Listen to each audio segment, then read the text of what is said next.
రోజు ఒక సాధువు గంగా నది దగ్గరికి వెళ్తాడంట.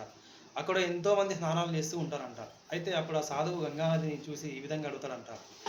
మరి ఎంతోమంది స్నానాలు చేస్తున్నారు గదా! మరి వాళ్ళందరూ గూడా ఎన్నో పాపాలు పోవాలని జెప్పి ఇక్కడ స్నానం చేస్తున్నారు. మరి ఆ పాపాలన్నీ గూడా నువ్వు ఎలా భరిస్తున్నావు అని జెప్పి సాధువు గంగా నదిని అడుగుతాడంట. అప్పుడు గంగా నది ఏం సమాధానం చెప్తదంట, మరి ఈ పాపాలన్నీ గూడా నేనేమి భరించటలేదు. ఇవన్నీ గూడా నేను తీసుకెళ్ళి సముద్రం లోపల కలిపేస్తున్నాను అని జెప్పి గంగానది సమాధానం చెప్తదంట. అయితే అప్పుడు సాధువు మళ్ళీ సముద్రం దగ్గరికి వెళ్తాడంట. సముద్రం దగ్గరికి వెళ్ళి, మరి ఇన్ని పాపాలన్నీ గూడా నీ లోపల కలిసిపోతున్నాయి గదా! మరి అవన్నీ గూడా నువ్వు ఎలా భరిస్తున్నావు అని జెప్పి సాధువు సముద్రుడిని అడుగుతాడంట. అప్పుడు సముద్రుడు ఏమని చెప్తాడంట, అయ్యో! నేను ఇన్ని పాపాలను నేను భరించడం లేదు. ఇవన్నీ గూడా నేను మేఘాల రూపం లోపల తిరిగి మార్చేస్తున్నానని జెప్పి సముద్రుడు సమాధానం చెప్తాడంట.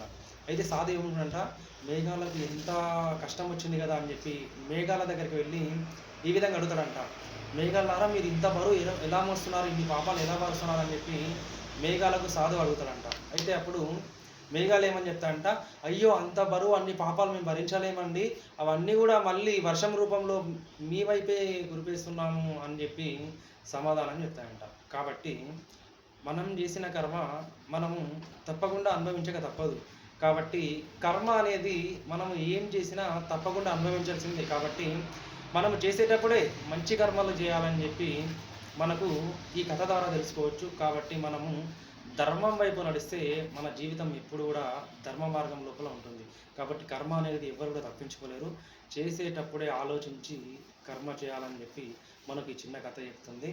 ఈ వీడియో నచ్చినట్లయితే లైక్ చేయండి, సబ్స్క్రైబ్ చేసుకోండి. స్వామి చరణం, స్వామి శరణమప్ప.